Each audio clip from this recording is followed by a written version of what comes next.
Okay, so in 1983, the legislature did a study that resulted in 1984 of what we call the 2-inch clam law. Before 1984, there wasn't the 2-inch clam law. Now, I want you to look at this picture here and take a look at the landings that occurred prior to 1984. And now I want you to look at the landings after 1984. 1984 is right here. Oops. Let's see. How do we adapt to our changing environment? Here we go. This actually is a potential adaptation to our changing environment. So here's 1984 right here, okay? And there's the landings. Here are the landings since 1984 when the 2-inch clam law was invented.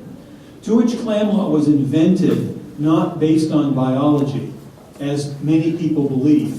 It was based on markets. At that time, someone says, you remember the rollers that used to get made and the wire that would retain the 1.5 inch or 1.25 inch or even inch clams. So a lot of the clams are being shipped out of the state of Maine, and because other states like Rhode Island and Massachusetts and Connecticut have a 2-inch law on soft-shell clams, it made it illegal, essentially, for a lot of the clams that were being harvested. So the dealers went to the legislature and asked that a 2-inch clam law be imposed. So that's how the 2-inch clam law came to be. It doesn't really have anything to do with biology. So follow the landings back from 1984. Okay, so let's follow the landings back from 1984. And here we go.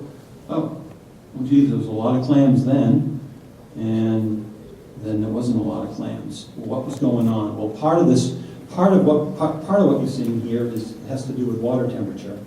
But the point is that there were times when the 2-inch law was not imposed or wasn't in effect, where anything went, and there were more landings in the state of Maine for soft-shell clams than basically any other time in history. All right, so where are we today? Today we're at a point where the water temperature is warming. Clams are growing faster, water temperature is warming, and with that water temperature, the trade-off is that there's more predation going on. And the 2 talks that I gave attest to that. And not only those talks, but the talks that I gave here in 1994, in 1997, and in 2003, and 2008 show that predation is really, really important. So the point then is that, and I'm the messenger. I'm not the person that's put the legislation in. An upper limit, let's just talk about that for a second. So it turns out that when clams spawn, that the size of the clam is related really, really nicely to the amount of sperm or eggs that gets produced. So using the same logic that's applied to urchins and lobsters, which have an upper size limit. Why? Oh, because there's nothing in lobsters and urchins called reproductive senility.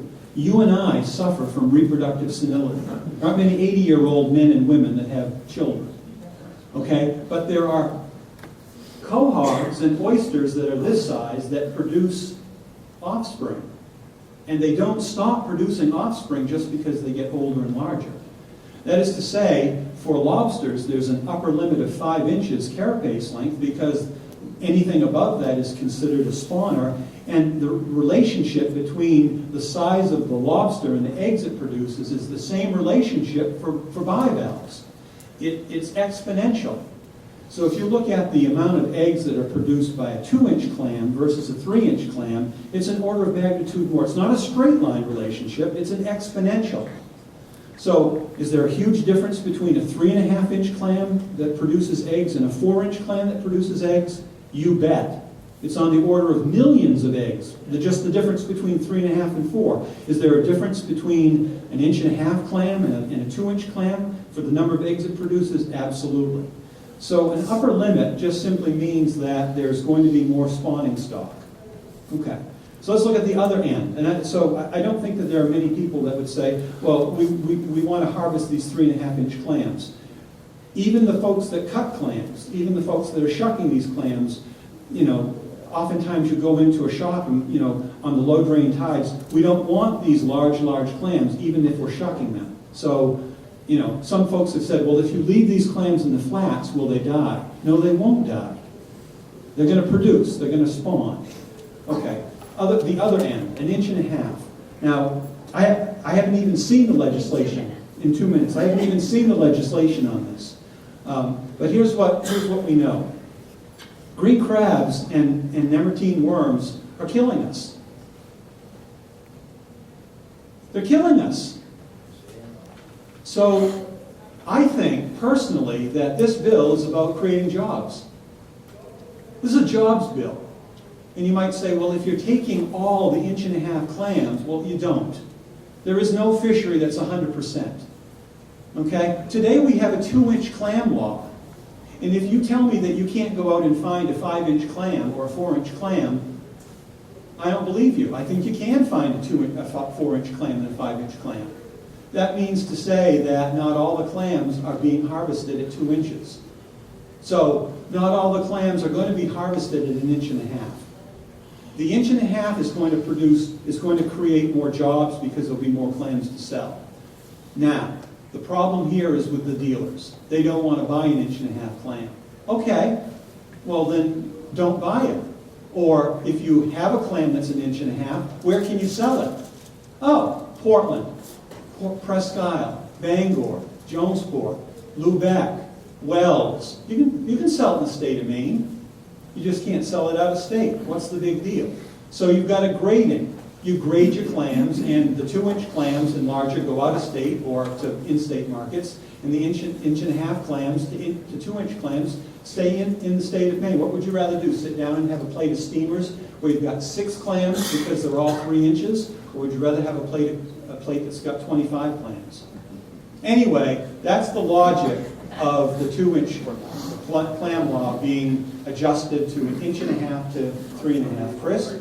Brian, could you talk about whether 1.5 inch clams are reproductive? 1.5 inch clams are reproductive. Inch clams are reproductive. In fact, we've had a 3/4 inch clam at DEI spawn. So 1.5 inch clams are reproductive.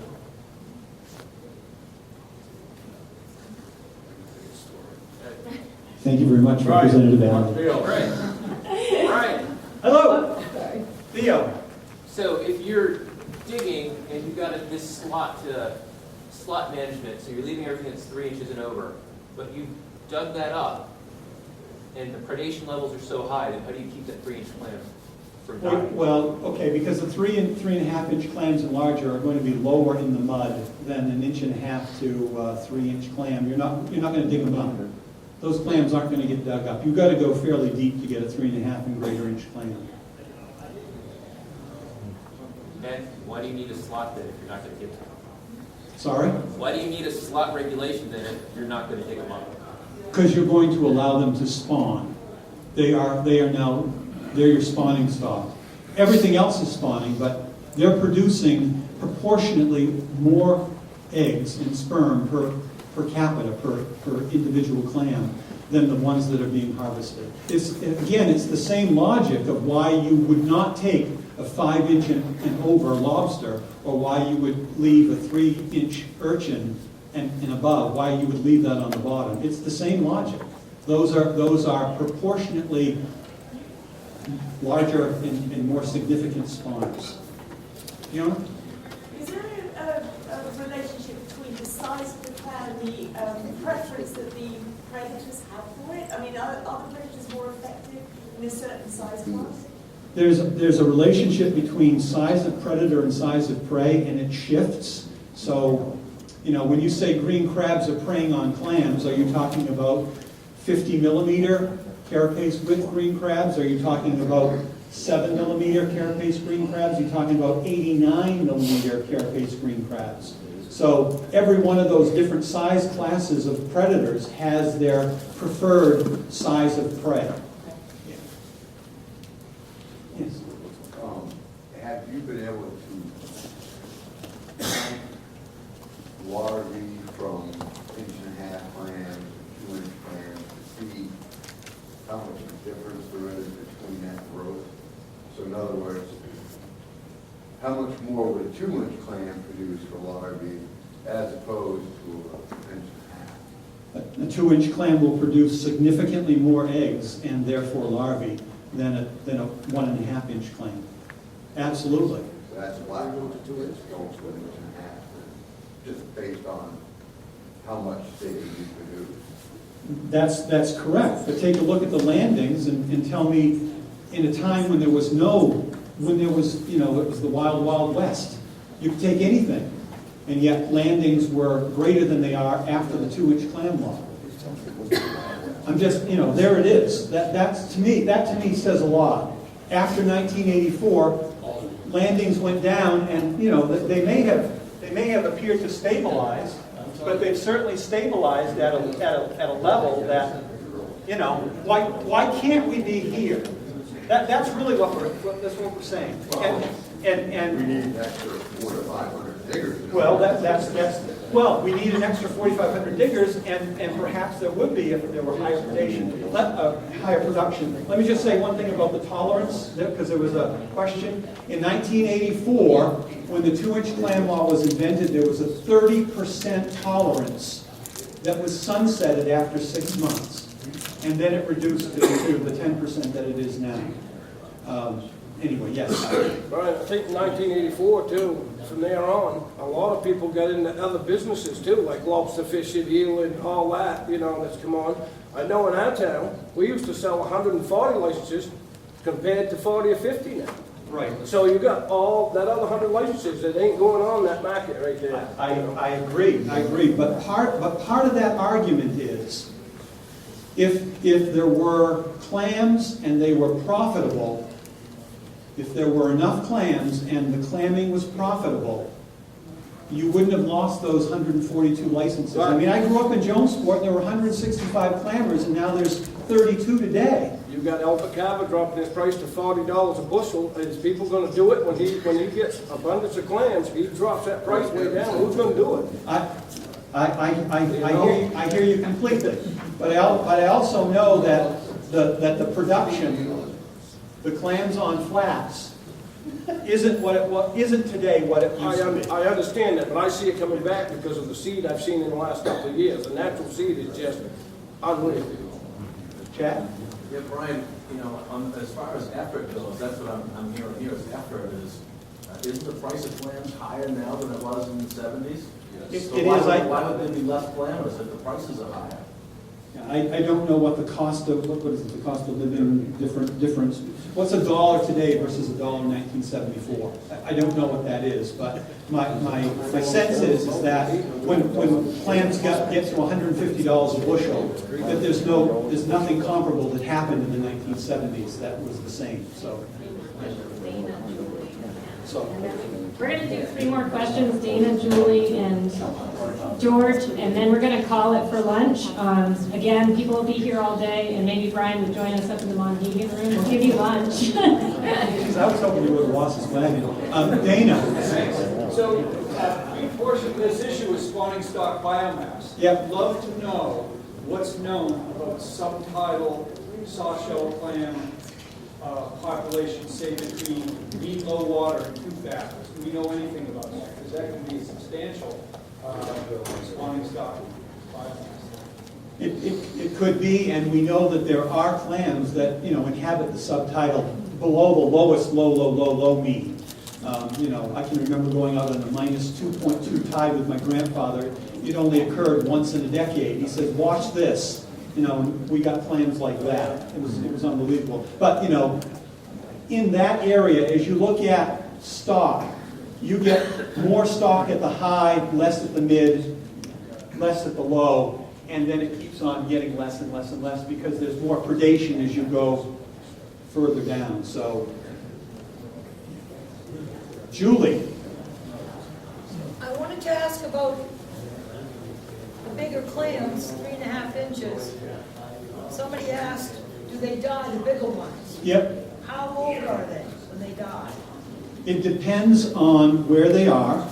And we know that soft shell clams can live 20 to 25 years, okay? The reason I'm asking is, we have a whole population of clammers in our area that wait for those giant tides, and they go out and they're hand pulling a lot of clams, way, way out in that mud. There's a lot of them, and I don't know if I agree with it or not, they've been doing it, but I mean, they're very competitive about their areas. Yeah. And I'm wondering if they're gonna die anyway, Yeah. then let them have them, if they're, you know, some of them are, I mean, they're massive, people go in and go, holy, Yeah. but Yeah, in my area, as far as, we've probably got 70 year-round diggers, but growing up, we had a heck of a lot more. mhm, But we're losing our population, and we don't even have a high school anymore.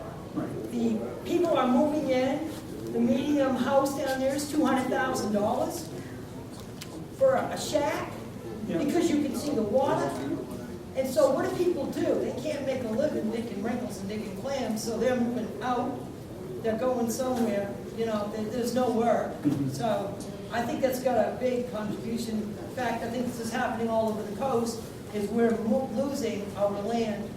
My kids digging clams can't afford, you know, to go buy a house. And I think that's really got a big factor in how many clam diggers we do have. I hear you, and I think that's a shame, but just to talk about Cobb's Cook Bay for 1 second, an 1.5-inch clam log would open up a lot of biomass that's right now unavailable to you, because a lot of your clams don't even get to be 2 inches, even if they're 15 to 20 years old, because at the extreme high water mark where a lot of your clams are, they don't get the chance to feed at you know, for any length of time. If you compare the feeding time of your clams at high tide to the feeding of clams at high tide in Freeport, it's like you guys have an hour and 22 minutes, and they've got 3.5 to 4 hours. It's really incredible, and that's why your clams don't grow, but there's a ton of 1.5-inch clams there.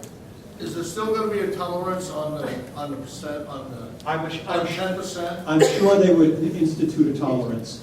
And it's up to Abden et al. to see if. But is there going to be a tolerance for the 3.5, if you've got 3.5? There will be a tolerance on both sides at some point. They get 2 rings.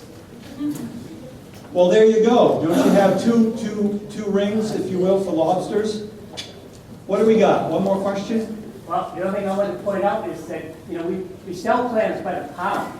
You know, an 1.5-inch clam doesn't weigh much. 2-inch clam doesn't weigh much either. But it's definitely more than that. And we buy them, you know, we sell them by the pound.